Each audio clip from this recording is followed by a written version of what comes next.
Halo, ketemu lagi teman-teman. Hari ini aku yang jadi hostnya malam ini buat sesi terakhir malam ini. Hai Mbak Maurin, aku ketik dulu judulnya.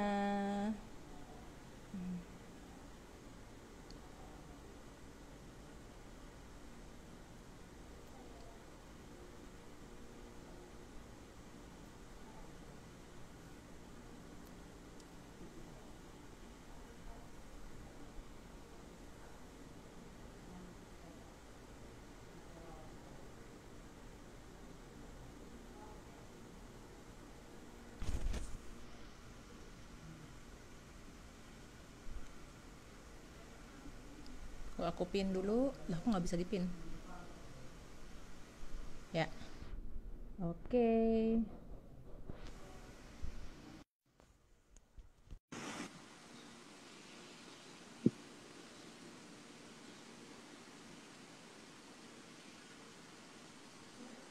Halo Mbak Halo, Maurin. hai. Akhirnya ketemu online ya. Iya, Belum pernah ketemu langsung tapi selalu betul, tektokan. Iya. betul. Apa kabar, Hmm. Mbak Nas? Baik, Mbak Maurin, thank you banget ya udah memberikan kesediaan waktunya untuk berbagi. Soalnya Nih, teman-teman aku di Instagram ini kebanyakan usia 25 sampai 35 tahun, Mbak. Dan oke. 77% perempuan. Jadi aku pengen Iya, mereka bisa banyak belajar dari yang sudah banyak mengalami asam garam kehidupan, belajar dari berbagai perspektif lain supaya kita tuh nggak cuman kan Instagram ini bisa jadi toxic ya, Mbak. Aduh kok ini relationship betul, goals begini, oh betul, cewek ideal tuh begini gitu ya. betul, Tapi kalau kita betul, nggak memproses diri dan nggak benar-benar kenal diri, aduh rasanya tuh kayak hidup kita nih berharganya hanya sejumlah likes mungkin gitu ya. betul, betul, betul, Mm-mm. betul. Setuju, Mbak. Oke, oke karena mungkin teman-teman belum familiar dengan Mbak Maurin. Mbak Maurin boleh sharing apa backgroundnya, terus aktivitas saat ini mungkin selama pandemi apa dan apa yang mau di-sharingin hari ini.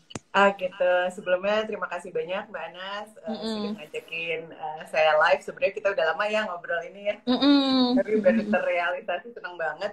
Iya. Saya dengan Maureen Hitipeu, saya founder komunitas Single Moms Indonesia. Single Mm-mm. Moms Indonesia ini adalah support group khusus untuk ibu tunggal di Indonesia atau dimanapun mereka Mm-mm. berada. Mm-mm. Aktivitas saya saat ini selain mengelola komunitas, pastinya saya juga adalah ibu tunggal juga, Mm-mm. masih kerja sebagai freelancer juga, seperti itu Mm-mm. kira-kira. Malam ini senang banget karena memang topiknya nih yang dipilih Mbak Anas nih sangat dekat dengan hati saya. Saya tuh senang banget yang namanya segala sesuatu yang berhubungan dengan pemberdayaan perempuan. Iya. Senang banget Mm-mm. diajak untuk sharing malam ini. Iya, sip. Aku jadi penasaran Mbak Maurin freelancernya bidang apa Mbak? Media atau apa? Campur-campur sih, kayak Oh semuanya agak ya. Palu Gada, agak Palu Oke, sip Gada. sip. Mm-mm. Oke, nah jadi kita hari ini mau bicara dulu tentang Mbak Maurin secara personal, baru nanti kenapa Siap, bisa mendirikan single mom kali ya. Dan boleh, mungkin boleh, betul, teman-teman betul, yang pengen bertanya boleh. Dan ini boleh aku banget. berharap ini jadi ruang aman buat kita bertanya. There is no Ya. judgment. Dan pengalaman hidup manusia itu ya pengalaman is just an experience gitu. Tapi bagaimana Betul. kita bertumbuh dari pengalaman hidup Yes. itu lebih penting teman-teman. Dan ini penting sekali ya karena maksudnya ruang-ruang diskusi seperti ini perlu kita banyak berikan di Indonesia karena kita sering ya Betul. Mbak hidup dengan judgement lingkungan. Apalagi Betul. mungkin dengan stereotip atau stigma terhadap ibu tunggal ya.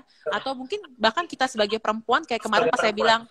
bilang perempuan sering dituntut ini harus itu udah Ya. kita rasain dari sejak muda ya Betul, gitu. betul, Jadi dan betul. itu tidak berhenti sampai menikah ya, sampai punya anak, sampai Sampai punya single mom anak pun lagi. sampai ya, Itu iya, mungkin sampai betul. kita lansia ya, hidup perempuan di Indonesia Betul. lekat sekali dengan judgement-judgement lingkungan ya. Makanya kita Betul. harus mulai untuk menghargai diri kita karena kita nggak bisa nungguin masyarakat berubah nih teman-teman. Yes, setuju, Uh-uh. setuju, setuju banget karena Oke. memang seperti yang Mbak Ana bilang, perempuan Indonesia itu tuntutannya sangat tinggi, termasuk Mm-mm. pressure-nya ya. Maksudnya dari kecil kita diajarin di doktrin bahwa perempuan Indonesia, perempuan itu harus begini, begini, begini. Gak boleh main siang-siang panas-panasan nanti hitam, ya kan? Mm-mm. Contoh sederhana sesimpel itu gitu loh Mbak. Itu pressure kita tuh tinggi banget sebagai perempuan di Indonesia. Iya. Dan benar nggak selesai sampai sampai menikah, nanti kalau udah nikah ditanya kapan punya anak gitu kan. Iya. Setelah punya anak kapan lagi nambah adiknya dong gitu. Mm-mm. Saya aja yang sudah 10 tahun menjalani peran sebagai ibu tunggal, itu yang namanya komentar masyarakat tuh ya udahlah ya Mbak gitu, banyak banget, mulai yang dari lo nggak mau kawin lagi, lo nggak mau nikah lagi, ntar ketuaan lo gitu, kasihan anak lo nggak punya adik gitu. Tapi memang dengan berjalannya waktu selama 10 tahun ini akhirnya saya sampai di titik bahwa yang penting saya bahagia dengan apapun kondisi yang udah dipercayain Tuhan gitu ya Mbak. Masalah nanti pressure, maksudnya ditanyain kapan Kak nikah, saya udah kalau ditanya gitu udah bisa santai, udah bisa ketawa. Saya cuma jawab ya kalau nggak Sabtu Minggu lah gitu kan. Aduh, cool banget ya. Sementara mungkin teman-teman yang lain jadi bisa belajar ya, kalau masih suka ditanyain kapan nikah ya dijawab aja. Nah, nanti Sabtu atau Minggu. Iya, iya. Dan kenapa pengen tulis bahwa Mbak Maureen ada di posisi 10 tahun menjalani single mom, karena mungkin teman-teman yang baru mengalami itu perjuangannya berbeda ya Mbak ya. Betul. Nanti mungkin aku bisa sharing secara psikologi, kita ada siklus berduka, ada siklus grieving. Itu penting banget tuh Mbak. Betul. Jadi kita mungkin di masa-masa, dan siklus grieving atau siklus berduka bukan hanya ketika kita kehilangan orang yang kita sayang secara fisik, tapi ketika kita berubah status, berubah peran, apalagi ada namanya stigma sosial. Makanya nggak mungkin kita ngomongin soal kesehatan mental tanpa kita sadar ada stigma apa sih, ada tuntutan apa aja buat perempuan di Indonesia. Nah, kalau Mbak Maureen berkenan, boleh nggak sharing dalam 10 tahun itu secara umum nih, kalau kita pakai helikopter view, emosinya apa aja tuh Mbak yang muncul? Jadi aku nanti bisa bantu jelasin secara teorinya. Kalau secara level emosionalnya naik turunnya itu semuanya udah dirasain Mbak. Dari yang pertama itu ada marah karena siapa sih yang menikah dan berharap akan one day akan bercerai gitu kan. Ada satu perempuan pun lah yang berharap seperti itu. Kemudian ada masa-masa saya yang kayak tawar menawar tapi dengan Tuhan. Tolong deh balikin gitu ya, rumah tangga ini tolong dipulihkan gitu kan. Nanti kalau Tuhan balikin suami aku, nanti aku akan gini-gini. Jadi kayak tawar-menawar gitu, lucu. Itu sempat ada momen-momen di awal tuh ada gitu ya. Terus kemudian ada juga masa marah campur depresi. Saya marah, saya nyalahin mantan suami waktu itu. Jadi karena konsep akhirnya setelah proses itu saya tahu gitu bahwa konsep saya untuk pernikahan ideal itu sangat didasari oleh Cinderella syndrome itu Mbak. Yang dulu mikirnya one day akan dinikahi oleh pria tampan lalu happily ever after. Ternyata kehidupan pernikahan kan tidak seindah itu gitu. Nah itu ada konsep itu, tapi itu butuh waktu juga buat saya untuk sampai ke titik itu gitu. Tapi yang emosinya tuh roller coaster banget Mbak, dari marah, ya banyaklah, terus menyalahkan diri sendiri, depresi. Saya sempat ada saking depresinya itu, jadi sebelum resmi bercerai, sebenarnya sudah gonjang-ganjing nih rumah tangganya ya, itu kami sempat waktu itu saya nyamperin mantan suami di Cina. Jadi waktu itu dia kerja di Cina, saya sempat ada satu momen drop banget yang dimana saya itu sudah mikir gini loh Mbak, loncat enak nih dari balkon, karena waktu itu saya di apartemen di tanah lantai berapa ya saya juga lupa gitu, ngeliat ke bawah tuh kepala udah gelap, pikiran udah gelap, udah yang kayaknya lompat enak nih, mengakhiri segala perasaan yang nggak jelas itu gitu kan. Tapi untungnya alhamdulillah puji Tuhan, saya itu disadarinnya waktu itu karena anak saya nangis bangun, dan nangisnya itu bangunnya apa ya, biasanya dia kalau tidur siang bangun tuh biasa happy ini enggak, ini nangis kejer. Jadi saya kayak gitu ya. Wah, gila ternyata aku masih dibutuhkan oleh anak yang kecil ini. Waktu itu anakku belum 2 tahun waktu itu. Nah, jadi ya berproses ya Mbak. Memang di Single Moms Indonesia pun kita suka berbagi, Mbak. Aku suka sharing ke teman-teman bahwa prosesnya ini tuh tiap orang beda-beda. Jadi nggak bisa juga kayak one size fits all. Sama dengan proses healingnya gitu. Jadi ya mungkin Mbak Anas dari sisi psikologisnya lebih bisa menjelaskan ya. Tapi kalau secara emosi betul-betul 10 tahun itu ya naik turun. Sekarang sih sudah di fase nyaman ya Mbak, dengan dan acceptance, udah bisa menerima. Kalau Tuhan ngasih saya jodoh, that's a bonus. Saya udah mikir gitu. itu sebuah berkah gitu kalau saya dapat jodoh. Kalaupun tidak dapat lagi, saya happy kok dengan anak saya, dengan hidup saya, dengan kegiatan saya di Single Moms Indonesia itu rasanya sudah menjadi apa ya, panggilan hidup lah gitu. Jadi udah happy gitu Mbak. Iya. Kira-kira nah gitu. Oke, thank you ya Mbak udah sharing. Jadi aku pengen kenapa pengen Mbak sharing supaya teman-teman dapat gambaran ya, emosi manusia itu bukan jalan tol, tapi dia kayak kata lagu Syahrini, maju mundur cantik ya. Kadang udah move on, terus kayak nanti ada momen malam what if gitu ya. Terus misalnya kita datang ke tempat yang familiar dulu kita bersama keluarga gitu, kalau pasangan muncul lagi. Nah itu makanya butuh menyadari emosi ini. Nah, terus Mbak, karena judul hari ini kan bertumbuh dengan kekuatan dari dalam diri. Nah, buat Mbak Maureen, apa aja sih kekuatan dari dalam diri selain mungkin relationship sama Tuhan juga, tapi yang dari dalam diri ini apa sih yang membantu sehingga bisa menjadi inspirasi buat teman-teman, oh kayaknya saya butuh ngembangin ini di diri saya kalau saya mau melewati saat-saat sulit. Dan mungkin saat sulit teman-teman nggak hanya tentang hubungan, tapi misalnya kondisi pandemi sekarang, terus misalnya kita kehilangan pekerjaan atau kehilangan orang yang penting, apa Mbak, bertumbuhnya tuh dengan apa ya? Bertumbuhnya ya selain itu ya, satu memang iman kita yang ke atas gitu ya, bantuan Tuhan gitu. Saya percaya banget. Saya juga akhirnya belajar di awal-awal itu dalam proses healingnya pun saya banyak belajar mengenai pentingnya mencintai diri sendiri, self love. Ini yang banyak sekali saya lihat ternyata, wah kita tuh nggak diajarin loh dari kecil gimana cinta sama diri sendiri. Nggak dibekali ilmu itu kan Mbak. Jadi setelah saya tahu gitu, terus dicoba dipraktekin, awalnya sih agak-agak aneh ya, karena kayak nggak biasa, sesuatu yang nggak biasa. Tapi self love itu lama-lama rasanya kayak otot gitu loh Mbak, makin dilatih makin betul, kuat. Mbak. Betul.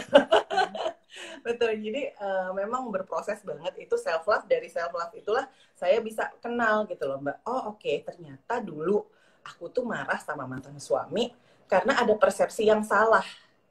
Tapi aku juga nggak bisa menyalahkan diriku sendiri karena aku nggak tahu itu salah gitu loh Mbak. Karena ya itu dulu waktu kecil mungkin kebanyakan nonton film Disney atau apa gitu kan. Jadi pola pikir tentang pernikahan itu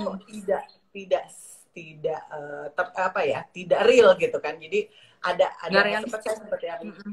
sempat menyalahkan diri sendiri. Jadi setelah tahu tentang self love, tentang bagaimana sih, ternyata gue nggak tahu. Jadi kalau aku nggak tahu, ya nggak bisa juga nyalahin diri sendiri. Sekarang aku udah tahu nih.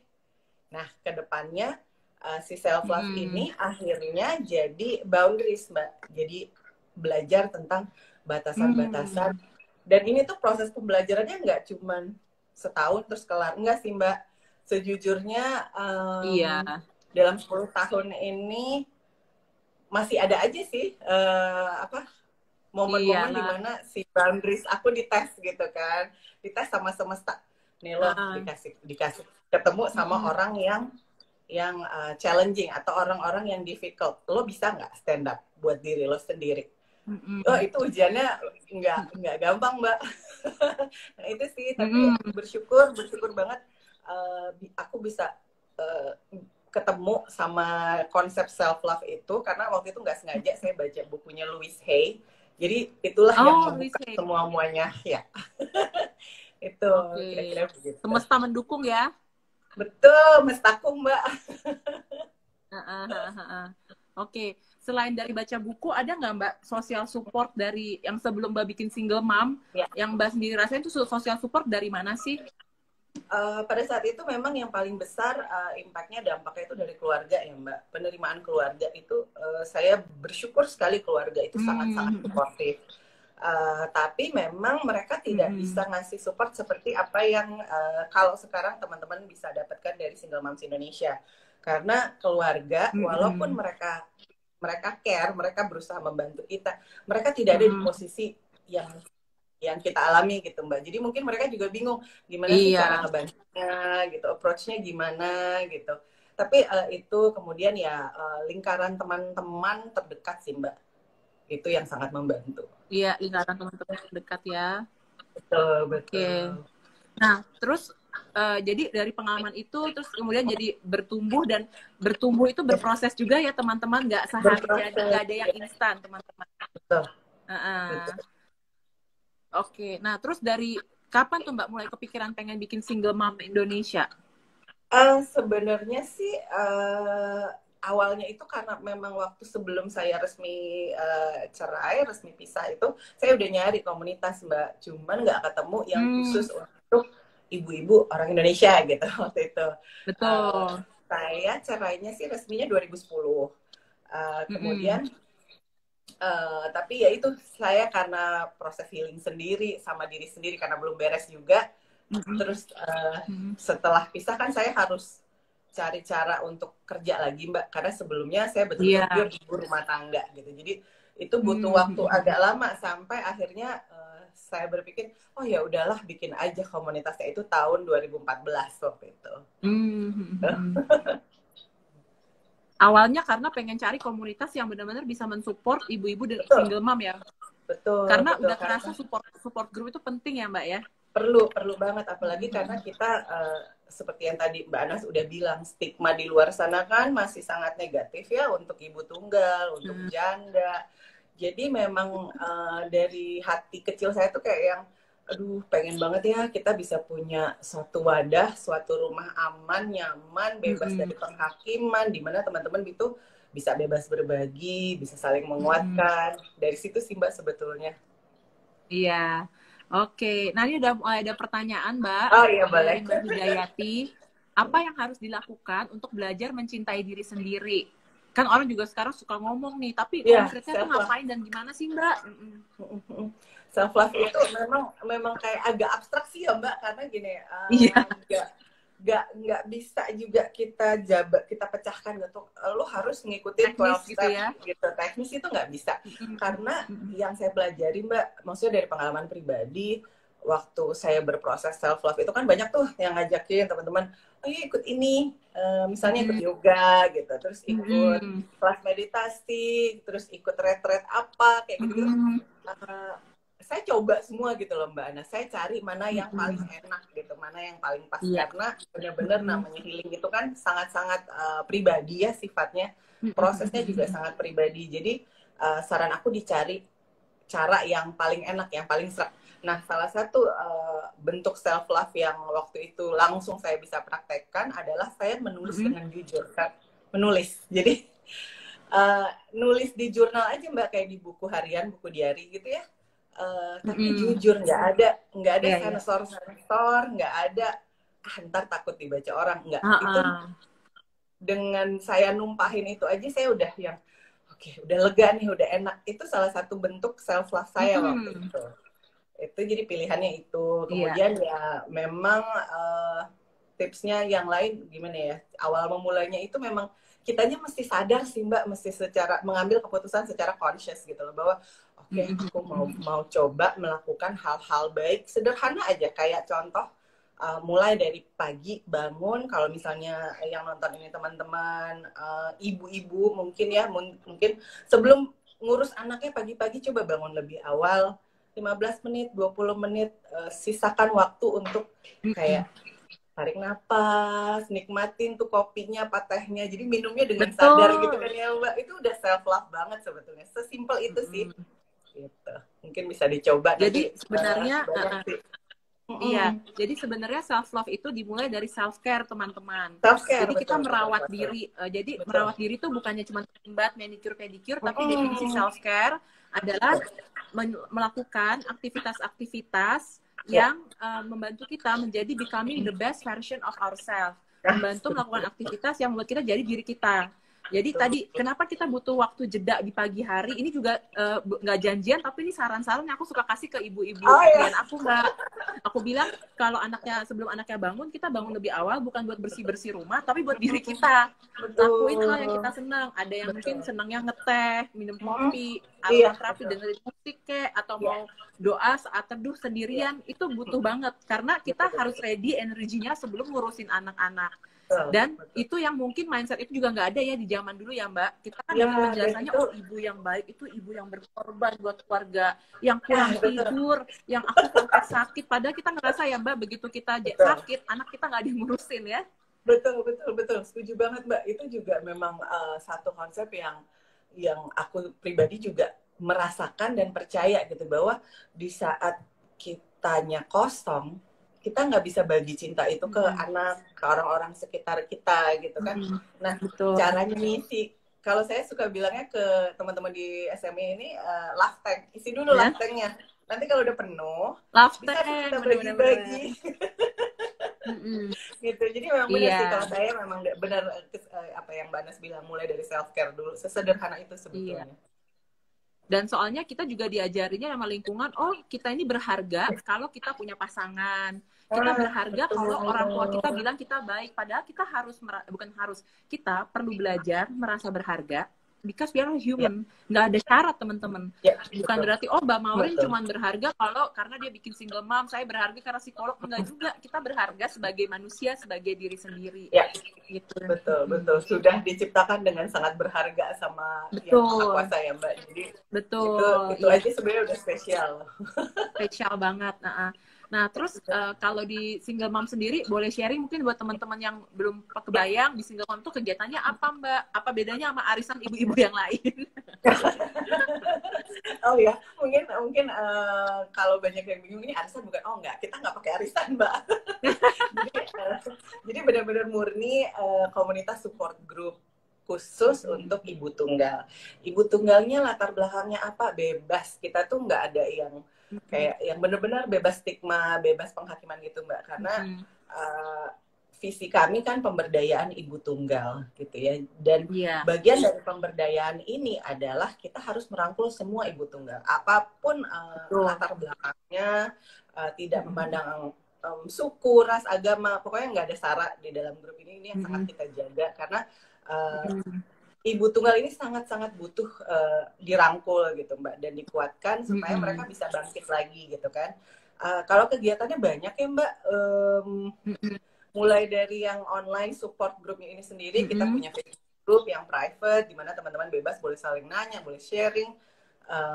Terus ada kegiatan-kegiatan juga seperti kayak kelas-kelas online. Ini tadi sebelum kita live jam 8 nih, kita jam 7 tadi ada satu kegiatan yang baru mulai, itu kelas belajar bahasa Inggris. Jadi ada volunteers yang ngebantuin teman-teman gitu. Jadi itu salah satu contoh. Tapi memang kita berusaha menciptakan program-program yang benar-benar memberdayakan, yang menambah ilmu, yang menguatkan. Banyak sih Mbak programnya. Nanti mungkin boleh dicek ke IG-nya Single Moms Indonesia. Betul. Yang aku salut banget waktu itu hari ulang tahun Single Mom ya, yang ngundang Mas Aji Santoso ya, buat self healing. Terus juga aku sangat sering lihat, apalagi nanti kita bicara ya tentang apa sih yang terjadi sama ibu tunggal di masa pandemi. Kan orang-orang bilang nih menuju new normal, jangan salah, ibu tunggal juga punya perjuangan banget nih ya di masa pandemi, karena kita juga perlu berdaya secara ekonomi ya Mbak, mau nggak mau. Maksudnya isu psikologis penting, tapi kita hidup hari ini punya makan itu penting ya, masih punya atap tempat tinggal gitu.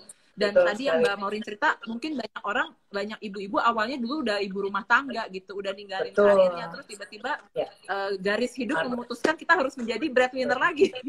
Nah, itu gimana tuh Mbak? Memang sejak pandemi ini masuk waktu baru berjalan 3 mingguan ya kalau nggak salah gitu Mbak, sejak kita mulai self quarantine itu kita udah banyak banget di SME ngedengar cerita dari teman-teman yang terdampak gitu ya. Ada yang kena PHK karena bisnisnya bangkrut, ada yang dirumahkan tanpa digaji, ada yang betul-betul kalau sebelumnya mereka berjualan gitu di luar rumah, punya usaha kecil, setelah pandemi ini benar-benar terdampak, jadi nggak ada sama sekali pemasukan. Nah, kemarin kami sempat melakukan yang namanya SME berbagi, Mbak. Jadi kita menerima donasi, kita buka donasi, itu kita lewat Kita Bisa, dan itu luar biasa sekali sambutannya dari masyarakat luas gitu ya. Kita bisa banyak membantu ibu-ibu tunggal, paling enggak untuk bayar listrik, untuk beli susu kasarnya, Mbak. Kita coba bagi itu total kita kemarin masih ada satu batch lagi yang akan kita distribute dalam waktu dekat ini, tapi kita sudah melakukan 3 kali penyaluran dana yang terkumpul itu Mbak gitu. Memang kemudian kita sekarang sedang ada program yang namanya SME kuliner, itu kita dibiayai oleh angel investor. Jadi ibu-ibu ini yang terpilih yang punya usaha makanan dari rumah, mereka mendapatkan pinjaman lunak tanpa bunga, kemudian mendapatkan mentoring dan coaching dari Nuni Tirta. Itu luar biasa banget sih Mbak efeknya, karena menurut kami akan lebih baik bila teman-teman ini diberikan kail dan ilmunya gitu kan Mbak. Iya. Bisa hidupnya berkelanjutan gitu.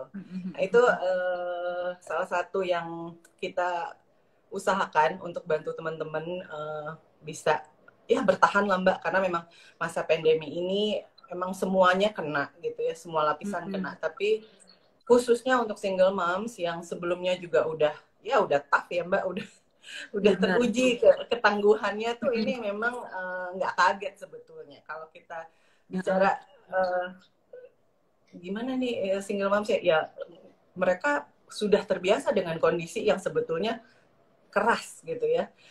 Sekarang tinggal bagaimana kita menguatkan teman-teman supaya nggak drop gitu Mbak, secara semangat, supaya mereka juga mau berusaha mencoba segala macam cara untuk bisa bangkit gitu sih Mbak.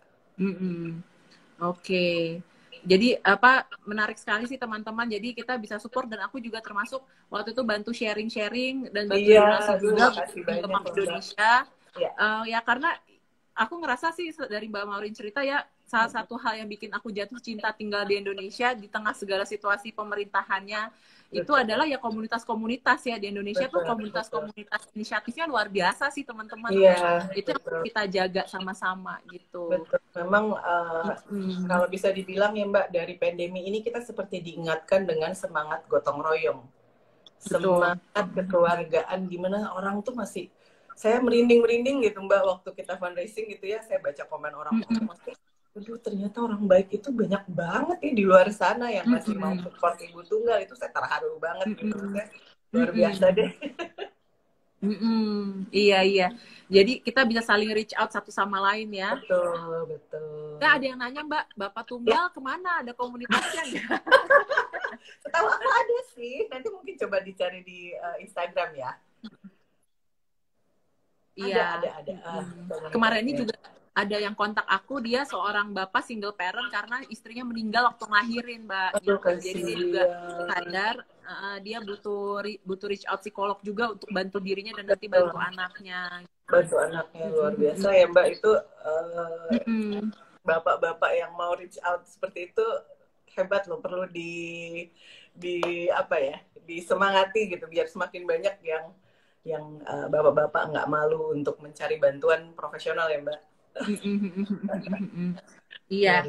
Terus kan kemarin aku lihat juga Mbak Maureen sempat sharing ya di Instagram postnya. Jadi teman-teman kalau belum follow Mbak Maureen sama single mom, abis ini boleh ikut follow karena kita bisa support hal-hal baik yang masih bisa membuat kita menjaga kesehatan mental loh kalau kita melakukan atau memfollow hal-hal baik ya di tengah situasi pandemi. Nah, Mbak Maureen sempat bikin sharing tentang insight-insight yang Mbak rasain setelah 10 tahun menjalani peran ini. Boleh sharingin lagi nggak dengan karena kan bisa ngobrol bareng nih, bisa langsung. Betul. Memang kemarin itu terinspirasi karena waktu saya ngitung gitu. Sebenarnya ngitungnya itu karena waktu itu mau ngerekam podcast Mbak. Oh iya, berapa lama ya jadi ibu tunggal. Akhirnya saya ngitung gitu, karena sebelumnya selama 10 tahun ini mungkin karena saya udah baik-baik aja, jadi nggak kerasa gitu. Ternyata udah 10 tahun, karena saya juga nggak ngitungin gitu kan Mbak. Akhirnya keluarlah ide ini, oh iya apa ya, coba deh saya rangkum gitu 10 hal yang saya pelajari setelah 10 tahun jadi ibu tunggal. Salah satunya itu yang paling pertama itu adalah semesta, Tuhan itu baik, luar biasa baik gitu. Saya tuh yang udah terbukti berkali-kali gitu ya Mbak, selama 10 tahun ini apa yang menurut saya nggak mungkin ternyata dapat aja gitu, diberikan oleh Tuhan gitu, diberikan oleh semesta. Jadi saya juga makin yakin bahwa sebenarnya kalau kita punya visi misi ke depan, kita kerja dan fokus gitu ya Mbak ke visi misi kita itu, how-nya, when-nya itu ya udahlah, itu rahasia Tuhan. Percaya aja, imanin aja bahwa kita akan sampai ke titik itu. Tapi kita punya misi dulu nih dan punya rencana. Oh ya, action plan apa? Gitu. Jadi nggak cuma mimpi-mimpi doang kan Mbak gitu. Tetap ada usaha dari kita gitu. Nah itu terbukti banget selama 10 tahun ini. Jadi kadang-kadang suka merinding sendiri kayak gila ya. Tuhan baik banget gitu. Kemudian salah satunya lagi itu apa ya, saya disadarkan bahwa tadinya kan di awal-awal tuh sempet takut gitu ya Mbak. Maksudnya aduh gimana ya nanti anak aku jadi anak broken home, ntar kayak apa gitu. Itu sempat ada ketakutan itu. Dan itu ditambah lagi dengan kekhawatiran, oh ya aku sekarang harus jadi breadwinner lagi gitu kan Mbak. Jadi anak aku gimana gitu kan, apa dia akan bete ditinggal waktu saya masih kerja kantoran gitu, apa ditinggal mamanya pulang pergi pagi pulang malam gitu kan, nanti dia perkembangan emosionalnya gimana. Di situ saya sadar ternyata enggak kok, anak tuh nggak butuh mainan mahal untuk membayar dosa saya karena saya merasa bersalah. Dia nggak butuh itu dan dia nggak minta itu, dia hanya minta quality time sama saya. Walaupun waktu zaman kerja dulu misalnya cuma bisa hari Minggu, karena dulu saya sempat kerja tuh dari Senin sampai Sabtu gitu ya Mbak. Itu ngeliat dia ketawa, ngeliat dia senyum aja tuh udah kayaknya aduh bahagia banget ya gitu. Ternyata sesimpel itu yang dia minta sebetulnya. Dia nggak minta yang macem-macem, nggak minta gadget aneh-aneh gitu. Jadi itu buat saya udah aduh luar biasa banget. Terus lagi ya yang ketiga, saya nih lagi nggak buka contekannya nih Mbak, jadi seingatnya aja.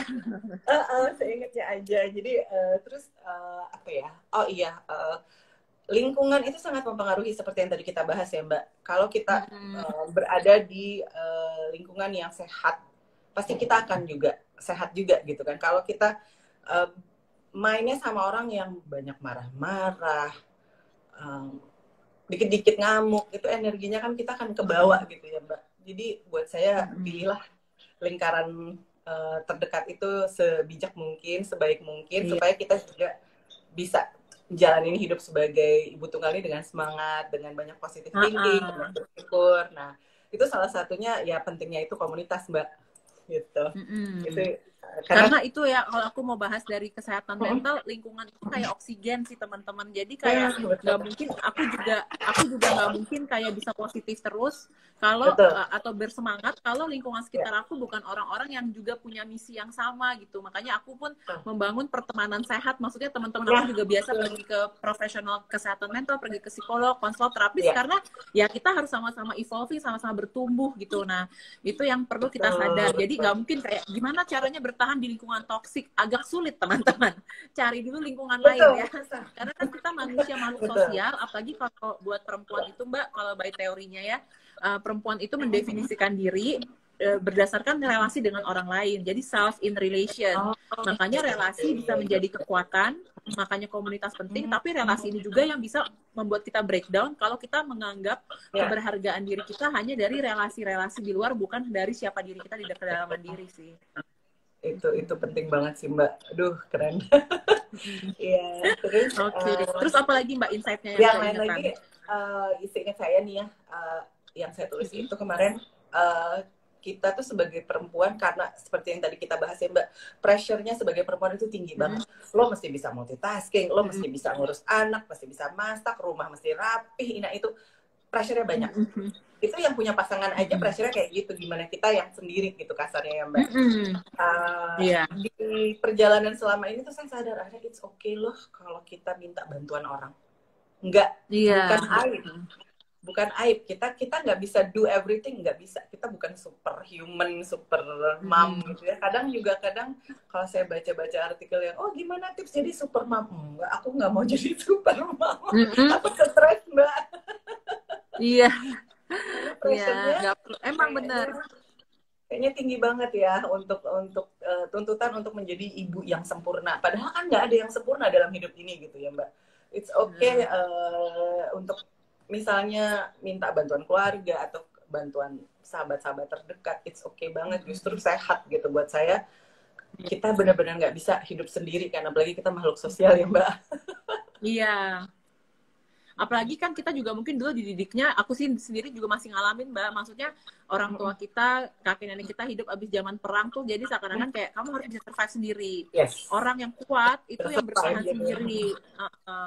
Jadi kita juga perlu menyadari juga conditioning yang kita dapat dari keluarga, maupun juga tadi ya persepsi-persepsi yang gak sehat tentang relasi maupun pernikahan gitu. Nah, kalau aku juga suka bilang, memang bahkan kalau dari penelitian psikologinya udah dibilang Mbak, bahwa nggak perlu jadi super mom, just good enough mom is enough. Good enough person Iya, is enough, teman-teman. Gak usah jadi sempurna, capek. Iya, betul-betul. Kadang-kadang sesimpel kayak karena aku udah tahu Mbak, aku nggak akan bisa namanya jadi super mom lah, apa perfect mom lah, dan aku juga tidak beraspirasi untuk menjadi itu gitu ya. Kadang tuh memang untuk kayak yang kita pernah diskusi gitu ya Mbak, untuk break the chain-nya itu emang mesti super sadar gitu, karena Oh conditioning iya. dari keluarga itu kan, orang tua selalu benar gitu kan. Padahal anak zaman sekarang kan lebih apa ya istilahnya Mbak, lebih woke ya. Kritis. Lebih kritis. Jadi nggak bisa tuh yang kalau cuma bilang ya karena mama bilang begini kamu mesti begini, nggak bisa begitu gitu kan. Nah dulu juga kan aku juga datang dari keluarga yang cukup konvensional mungkin ya Mbak ya, jadi yang apalagi didikan ala Belanda dulu gitu kan, jadi ya semuanya disiplin banget gitu. Nah aku coba ngubahnya ke anak aku dengan approach bahwa kalau aku salah aku ngaku salah, kalau aku nggak tahu aku ngomong aku nggak tahu gitu. Jadi dia juga tidak menuntut kesempurnaan dari aku gitu. So sweet. Jadi kita juga belajar jadi manusia biasa ya ke anak ya Mbak ya. Betul. Dan itu salah satu juga pelajaran yang aku dapat, bahwa komunikasi terbuka jujur dengan anak, memanusiakan anak itu tuh penting banget gitu Mbak. Jadi ya diajak ngobrol aja. Nanti kalau komunikasinya udah ini kan, mudah-mudahan ke depannya tantangan-tantangan yang dihadapi oleh anak-anak yang orang tuanya bercerai mungkin akan mereka lebih bisa terbuka gitu ya Mbak untuk diskusi ke aku. Aku kan selalu bilang kalau kamu ada ngerasa gimana, ngerasa nggak enak, ngerasa nggak nyaman tentang keadaan ini, ngomong gitu. Jadi biar kita bisa cari solusinya berdua nih. Itu lumayan sih Mbak, lumayan ngebantu. Iya, kalau ini juga menarik sih Mbak, jadi aku mau bahas tentang ini, bagaimana parenting ke anak gitu ya. Gak usah pikirin teorinya sih Mbak, aku cuma pengen tahu best practice-nya Mbak ke anak so far yang kerasa membantu gimana, karena aku sendiri juga menangani orang tua single parent yang mereka butuh lagi mempelajari cara parenting ketika mereka sendiri, terutama sebenarnya kan yang ideal tuh bisa co-parenting ya. Jadi hubungan perpisahan tapi tetap ada dua orang tua. Cuman ada juga kondisi yang tidak memungkinkan, Mbak. Jadi memang di Indonesia nih kayaknya berat banget ya, udah pisah sama pasangannya nggak ikut terlibat membiayai anak secara finansial, nggak hadir secara psikologis. Jadi benar-benar ibu ini harus kita berdayakan. Jadi bukan jadi super, tapi kita berdayakan, bener sih. Itu gimana kalau dari pengalaman Mbak parenting ke anak? Betul. Kalau untuk parenting, untungnya dulu waktu saya baru-baru awal pisah itu sampai 3 tahun yang lalu saya bisa sama mantan itu menjalankan co-parenting. Memang udah sepakat dari awal kita pisah tapi anak ini kita asuh bersama. Kesepakatannya waktu itu seperti itu. Memang prosesnya nggak gampang ya Mbak, karena masih ada emosi naik turun itu, yang marah, yang denial apa segala itu. Di awal-awal co-parenting emang berat banget. Setahun 2 tahun pertama itu kayaknya mau berantem melulu gitu Mbak, karena egonya masih sama-sama gede nih gitu. Tapi saya udah belajar, ternyata co-parenting ini untuk kebaikan anak, nggak ada urusannya sama saya pribadi sama si mantan gitu, sama mantan suami. Nah tapi begitu hubungan kami udah baik nih, co-parentingnya udah jalan, ternyata mantan saya itu sakit Mbak, jadi dia 3 tahun lalu dia meninggal karena kena kanker. Nah berarti setelah dia udah nggak ada ini 3 tahun, saya benar-benar harus sendiri, hanya dibantu dengan keluarga inti gitu. Jadi bersyukur banget, beruntung saya punya adik cowok 2 yang sangat sayang sama keponakannya. Jadi dan saya juga bilang ke anak saya bahwa papa kamu tuh nggak akan pernah bisa digantiin, tapi paling enggak om-om kamu ini bisa jadi contoh, role model buat kamu, bagaimana sih menjadi laki-laki yang baik gitu kan, atau apalah energi maskulinnya gitu loh Mbak, yang saya nggak bisa dapet itu kan. Agak bingung ya. Sederhana, anak saya ini kan hobi banget sama fakta-fakta perang dunia Mbak. Aduh ampun.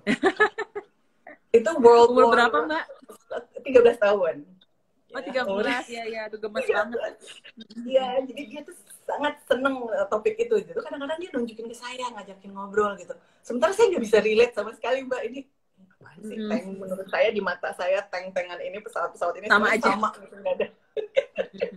Tapi akhirnya jadi saya arahin, saya bilang yaudah kamu kalau mau ngobrol ini ngomong sama om kamu ya, om kamu kan juga hobi tuh main airsoft gun, apalah dia ngerti lah ya kayak gitu-gitu. Kalau mami nggak bisa relate, mohon maaf ya, bukannya aku nggak mau, tapi aku juga bingung gimana Iya, memprosesnya. iya.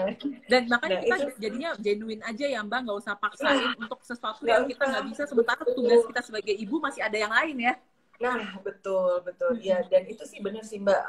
Aku memang biasa komunikasi terbuka sama anak aku gitu. Jadi kalau misalnya kayak contoh anak kita itu sebenarnya kayak apa ya? Bisa dibilang guru kita juga sih Mbak, karena mereka tuh nunjukin hal-hal di diri kita yang perlu diperbaiki sebetulnya. Saya itu Iya, benar.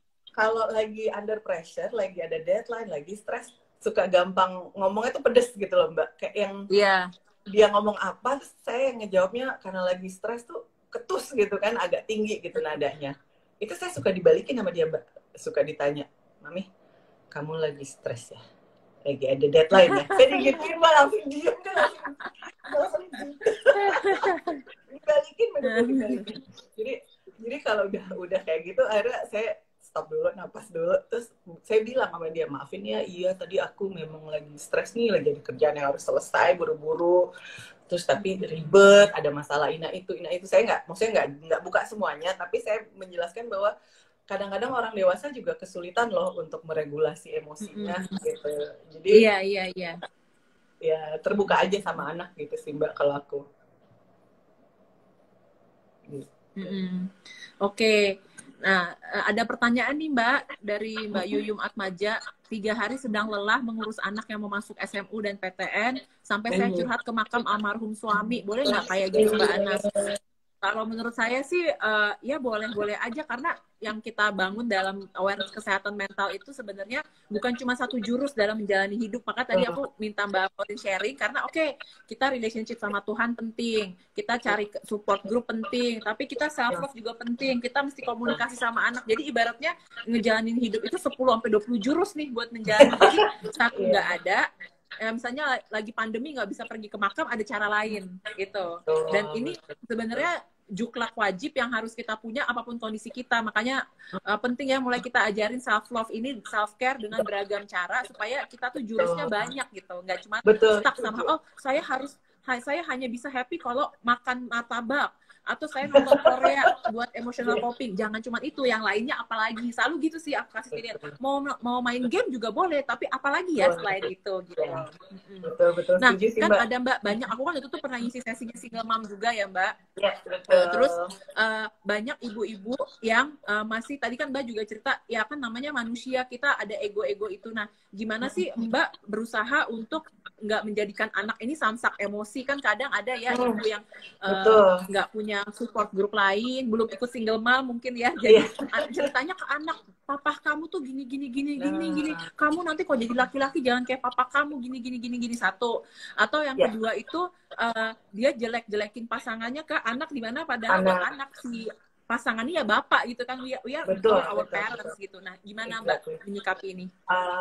Kalau ini memang sering banget Mbak dibahas juga, dan kita juga di SMI sering berbagi supaya teman-teman ini awareness-nya soal ini naik, karena takutnya saya bilang ke teman-teman, anak itu kan bukan tong sampah emosional kita ya gitu loh. Tujuan hidup mereka hadir di dalam hidup kita ini bukan untuk menjadi sandaran emosional sebetulnya. Jangan sampai kita ngebebanin anak dengan tanggung jawab yang segitu besarnya.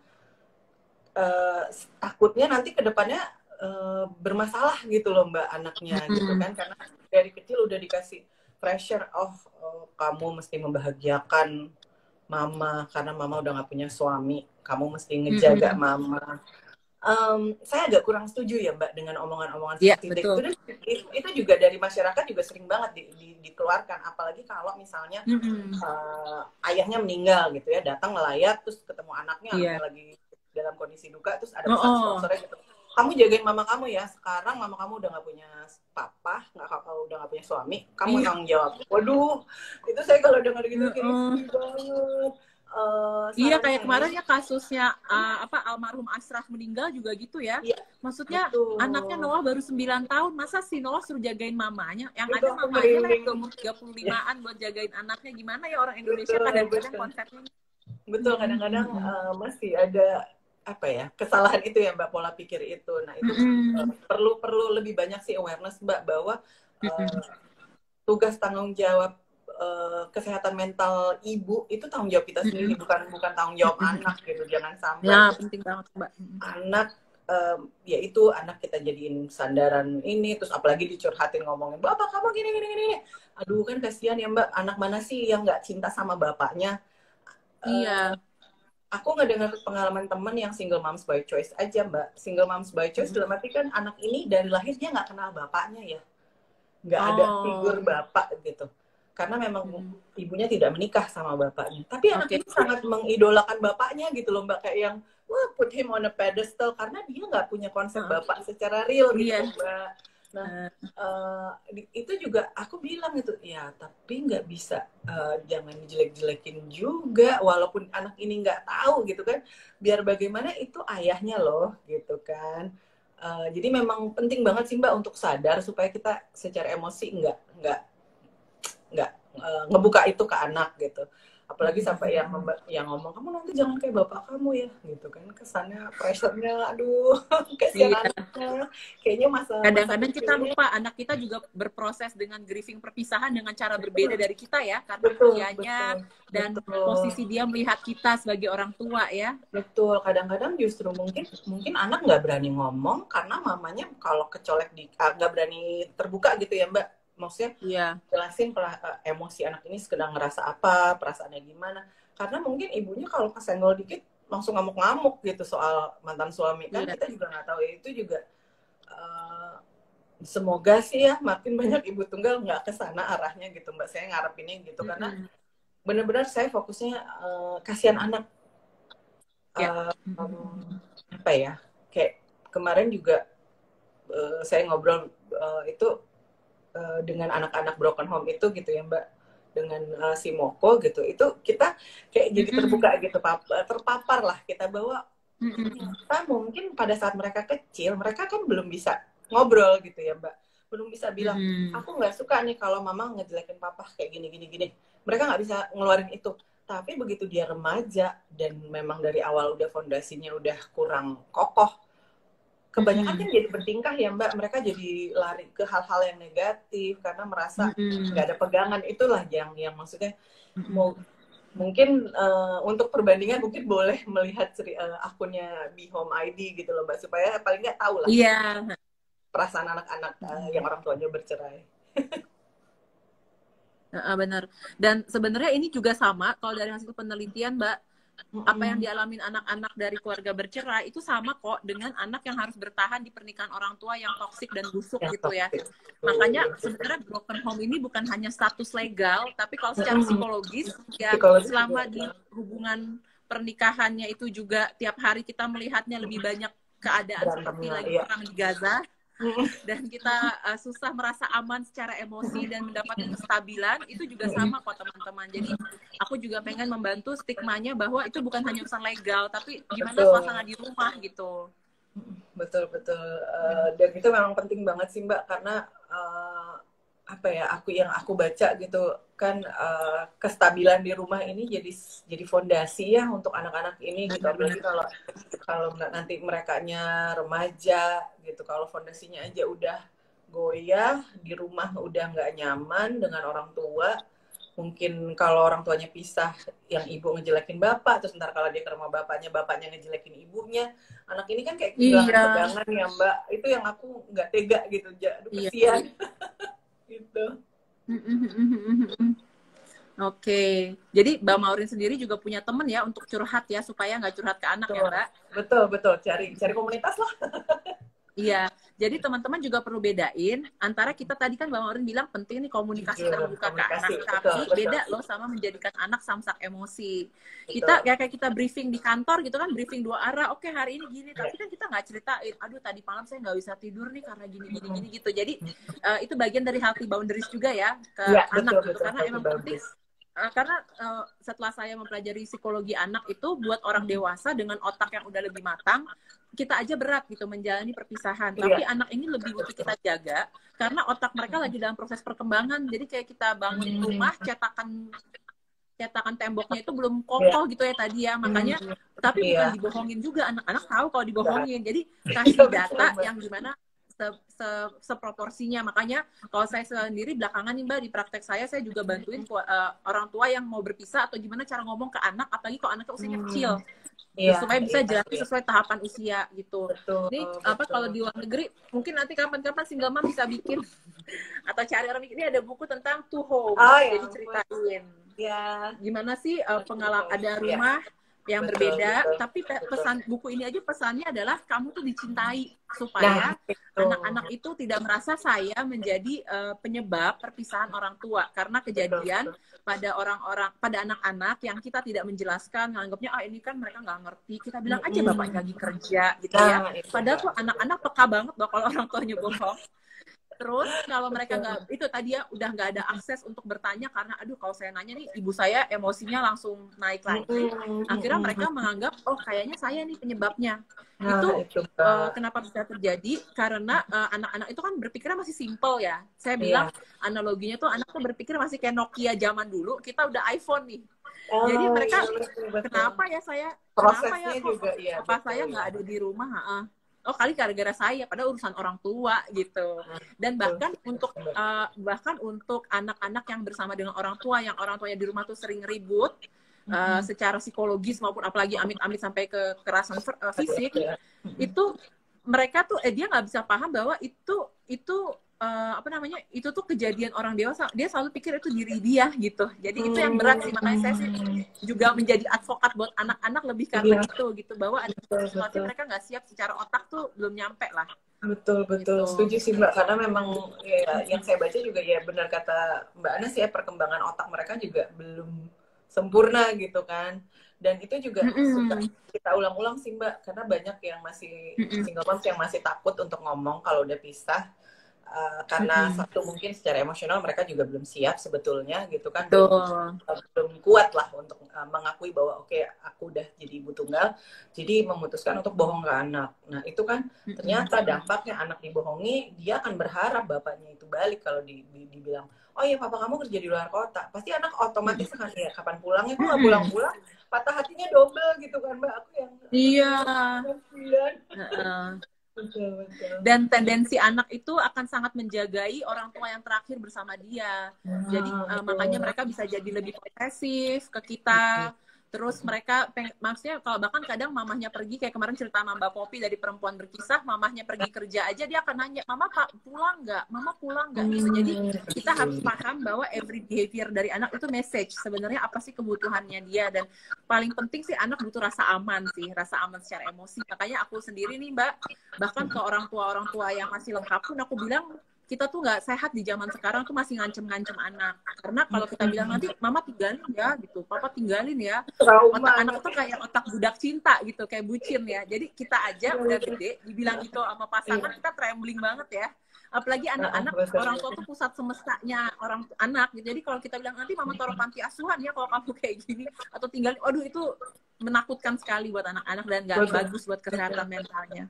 Kesehatan mental, betul, setuju banget Mbak.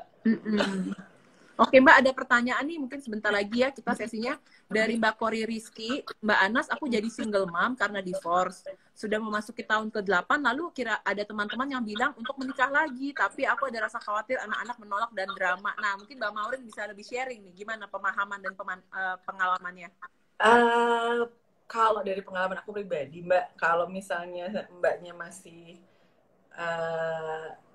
ragu, masih banyak pertanyaan, mungkin tandanya memang belum siap. Jadi lebih dengerin inner voice-nya aja, kata hati. Karena orang bisa ngomong apa aja, tapi pada akhirnya ini adalah putusan yang sangat penting, yang sangat serius, yang tidak bisa kita ngikutin omongan orang aja. Nggak bisa orang cuma bilang, itu laki itu pacar kamu cowok ini baik, udah nikah aja. Ya nggak gitu juga caranya gitu kan Mbak. kita yang sudah pernah sebelumnya gagal justru harus lebih berhati-hati dalam memilih pasangan, apalagi ada anak gitu kan. Kalau saya sih saranin Mbak Rezeki ini, Mbak Rezeki Sri ya, mantapkan dulu perasaannya. Kalau sudah nyaman, baru pelan-pelan. Kalau hubungannya ini sudah solid, sudah yakin, Mbak sudah percaya sama si calon ini, oh iya dia memenuhi semua apa yang saya harapkan dapat dari pasangan. Kalau sudah klop, sudah serius, barulah dipertimbangkan untuk memperkenalkan nama anak. Kalau aku mikirnya gitu, Mbak. Supaya kenapa? Biar anaknya nggak patah hati. Kalau udah keburu dikenalin terus bonding, terus jadi kayak figur bapak, terus ternyata bubar, kan anaknya patah hati juga gitu, Mbak. Itu sebaiknya jangan sampai ke situ gitu. Kalau menurut aku ya, Mbak. Gitu. Oke, thank you Mbak Maureen. Ya, jadi ini memang setelah kita dewasa, kita sadar ya, pilihan hidup tuh bukan benar salah ya Mbak ya. Tiap orang punya pilihan, jalan hidupnya. Sebenarnya kayak kita pilih makanan, ada yang sukanya nasi padang, ada yang sukanya sushi, ya nggak apa-apa. Tapi yang penting kita sama diri kita, yang penting kita sama diri kita tuh yakin dan damai sih rasanya kenapa kita pilih ini gitu. Betul. Oke. Ini ada tanggapan dari Mbak Rezeki Sri. Aku pernah banget ngerasain keluarga broken home, males pulang ke rumah, akhirnya mutusin kawin muda agar terlepas dari keluarga. Tapi pengalaman membuat saya banyak belajar dan lebih kuat. Iya, pasti buat teman-teman yang udah ngalamin perpisahan keluarga, banyak pembelajaran yang kita dapat gitu. Makanya sama teman-teman di Home ID juga suka sharing ya. Iya, betul. Oke. Berapa menit lagi ini nggak bisa kelihatan ya? 3 menit bentar lagi, aja Mbak. Oke, kalau gitu mungkin kita udah mengarah ke closing ya. Iya. Mbak Maureen, thank you banget buat sharing-sharingnya. Aku belajar dari sharing-sharing ini, dan semoga kita masih terus bisa saling kolaborasi ya Mbak. Amin Mbak. Buat ditunggu. Ya, terima kasih banyak waktunya terus, Mbak Nas. Iya, sama-sama. Kalau dari Mbak Maureen sendiri, untuk topik hari ini tentang bertumbuh dengan kekuatan dari dalam diri, refleksi 10 tahun menjalani single mom, dan kiprah sekarang, karena teman-teman, karena dulu aku pernah ngalamin depresi ya, salah satu yang membantu kita bangkit itu juga berkarya dan berdampak buat isu yang menjadi penting buat kita. Makanya kenapa misalnya Mbak Maureen bisa semangat banget buat single mom, saya yakin itu karena merasa bermakna ya Mbak ya, buat diri sendiri ya. Karena rasanya ngedenger satu aja anggota SMI yang merasa, yang bilang, Mbak, aku sejak gabung di SMI aku jadi lebih kuat, lebih siap menghadapi hidup. Itu aja udah kayaknya ya ampun, seneng banget Mbak. Berharga banget ya Mbak ya. Berharga sekali. Iya. Buat Mbak Maureen, penutupnya apa nih Mbak dengan topik hari ini yang bertumbuh dari kekuatan dari dalam diri dan refleksi 10 tahun ini? Iya, mungkin pesan saya, mungkin teman-teman perlu ingat, jangan lupa bahwa proses resilience ini, self resilience memang dari dalam. Kita harus secara sadar untuk berusaha memproses, dan prosesnya itu nggak gampang tapi nggak mustahil juga, dan butuh waktu, butuh kesabaran, sabar sama diri sendiri, sabar sama proses, dan yang paling penting sih jangan lupa self love-nya itu ya Mbak, itu kunci banget. Betul. Iya. Dan kalau teman-teman butuh, silahkan gabung ke komunitas single mom, karena sekarang lagi banyak promo ya tentang bagaimana cara gabung, benefit-benefitnya, dan saya yakin ini komunitas yang tadi ya, sehat mental, bebas bebas judgment, bebas stigma, karena kita udah lelah ya sama gibah-gibah di luar sana. Betul. Ya. Oke, thank you so much Mbak Maureen, waktunya udah mau habis. Sampai ketemu lagi, stay healthy, stay safe, dan salam juga buat keluarga di rumah. Dah. Iya, terima kasih, dadah.